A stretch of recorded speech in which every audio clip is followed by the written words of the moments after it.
Well, middle and high school students in Duluth Public Schools are going to be eased back into the classroom beginning in March. The district's elementary school students have already returned to the classroom settings as COVID rates decline. Joining us with an update on the school plans is John Magas, Superintendent of Duluth Public Schools.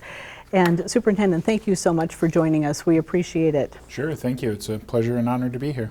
Great. Well, as we mentioned in the intro, students in grades K through 5 have returned to the classroom in recent weeks. How's that going so far? It's going really well, and actually pre-kindergarten through grade 5. So they will be, they are in class. They started the 3rd through 5th grade started this week, full time, 5 days a week. And I actually had the opportunity to spend a couple of hours in one of the elementary classrooms this morning, and it was really great to see the students and hear the students. They were talking about their how glad they were to be back, and it was just really great. Mm-hmm. Have you had many families opt to continue remote learning? Right now, I think we're between 10 and 20% of the students are still doing distance learning. We did start our survey for the secondary schools, and there's really high turnout for that so far. It's only been out today, but we're looking for people to finish that survey by the end of next week. And right now, we have very high percentage of students choosing to come back into the hybrid at secondary. It's really a bit of a calculated risk to bring students and teachers back into the classroom. What are some of the safety protocols that are in place to make sure everyone's healthy and safe? Sure. So the state put out guidance from the Minnesota Department of Health and the Minnesota Department of Education in the Safe Learning Guide, and it outlines what we need to do to make sure that our classrooms are safe from a perspective of what type of PPE do we need, what kind of markings and such do we need in our floors to make sure students are traveling in certain directions and trying to social distance as much as possible. And then I think that the cleaning aspects are really important too, making sure that our high-touch surfaces are cleaned on a regular basis. And we also use electrostatic sprayers at night to make sure that all of our classrooms are cleaned and ready for students. I've had kids. How tough is it to get the kids to comply with all of the new protocols? Are they following the rules? So far, we've had very, very few problems. It's been, and we've been mostly working with our youngest learners, but we have had very, very few problems. We have put in some new policies in place related to mask wearing and face covering rules and things of that nature. So the policies and procedures are all updated and ready if there are any issues. Have most of the teachers and staff members in the Duluth Public School system been vaccinated at this point, or what's the status of that? Sure. Well, we've had a number of staff members who have been vaccinated, but the rollout and the distribution has been, there have been some challenges. I mean, I think that there are a lot of efforts being made by the state and efforts being made by the county. The distribution center in Mountain Iron was running for a while. It has, we're hoping it will pick up. This week was slow as far as the distribution rate, but we have been able to vaccinate a lot of our more senior employees that are a little older, and also working with staff members who are working more hands-on with our students.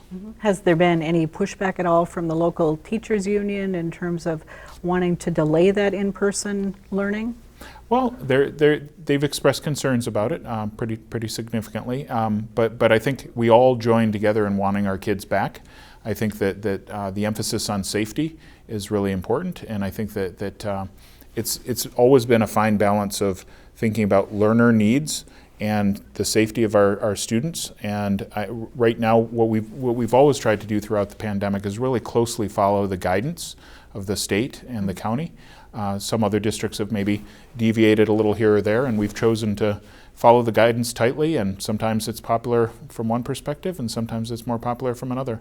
But right now there's a strong encouragement and drive for us to get our students back. They really need to be back in class for in-person learning, if that's what the families are choosing. What's the plan right now for middle and high school students returning to the classroom? Sure. So beginning on March 8th, we're going to be phasing in our 6th graders, our 9th graders, and our high school students into a hybrid model. And then the following week, we would be having the 7th grade, 8th grade, 10th grade and 11th grade students coming in. And the reason why we chose those first 3 grade levels is the 6th graders and 9th graders are new coming into the school. We wanted them to have as much opportunity because they haven't even been into the middle school or high school. And then thinking about our seniors, we really want to make sure that they have as much opportunity to be ready for graduation and make sure that any classes that they're falling behind in or struggling with, that we're able to give them all the supports they need. Mm-hmm. And there have been some recent news reports that Duluth students, like other students around the country, have been falling behind during the pandemic. Failure rates significantly up. What's being done to address that? Sure. So the national rates for failure are quite high. They estimate 5 to 6 times higher than normal. Ours are lower than that in general from what we've seen, but we're offering in-person targeted support for students, the older grade levels. We're also offering tutoring from our National Honor Society students, and we also have a tutors program for online tutoring using students from St. Scholastica. So students are able to access that as well as the supports from their teachers. I think that's the primary way that we're having people get support, is if they're starting to struggle, reach out to your teachers. And I would encourage parents and students to do the same, to make sure that we're keeping in touch and staying in contact and helping people catch up. What about the mental health needs of students? This has been a strain on people of all ages, but young people in particular. What's the district doing? Sure. We have quite a few things in place related to mental health. We also have, whenever possible, we've tried to keep our mental health partnerships open. They're the first people that we're allowing in besides our staff to work with students, to serve our students. And then I think it comes down to also, how are we serving students' social emotional learning needs, just as a regular classroom environment? How are we making sure that we're thinking about where they're at and what their needs are? And we offer a variety of services, but also thinking about how can the regular classroom teacher integrate some of those services and checking in with students into the work they're doing. We also want to make sure that when our students begin to return in greater numbers, that we're thinking about those deeper trauma and mental health needs that might have surfaced or been exacerbated over the break.